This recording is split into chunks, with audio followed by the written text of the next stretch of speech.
et qui provoque chez nous tous les désordres que vous connaissez, car, comme vous le savez, les mercenaires algériens pillent, s'attaquent à des pauvres nomades, des pauvres paysans dans la nature, ils les tuent, ils les prennent en otage et ils reviennent dans l'impunité quand nous n'arrivons pas à les intercepter, sûrs qu'ils sont qu'en Algérie, ils sont hors de notre portée.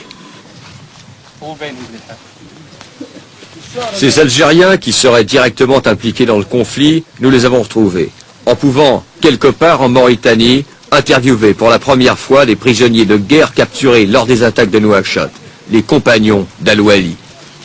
Quelle est votre nationalité? Algérien. Et vous êtes membre de l'armée algérienne? L'armée, oui. Et vous avez été fait prisonnier alors que vous vous battiez avec le Polisario? Oui. Quelles ont été les conditions dans lesquelles vous avez été fait prisonnier? On était dans un accrochage à battu et depuis ça a pris les militaires mauritaniens, les armes en Mauritanie. Et il y a combien de temps que vous avez été fait prisonnier? Depuis le mois 10, 76.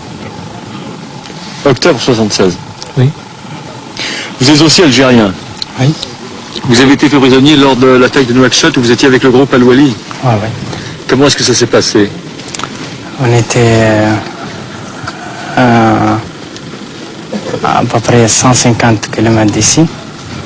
Et il y avait l'armée mauritanienne qui nous a Encerclé? oui. Et ils nous ont capturés, ils nous ont pris ici. Est-ce qu'il y a eu beaucoup de morts dans votre groupe? Il y avait à peu près 2 mois.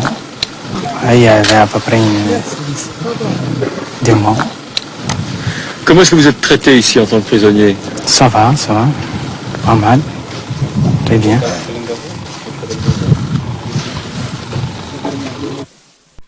Et qui provoque chez nous tous les désordres que vous connaissez, car, comme vous le savez, les mercenaires algériens pillent, s'attaquent à des pauvres nomades, des pauvres paysans dans la nature, ils les tuent, ils les prennent en otage et ils reviennent dans l'impunité quand nous n'arrivons pas à les intercepter, sûrs qu'ils sont qu'en Algérie, ils sont hors de notre portée.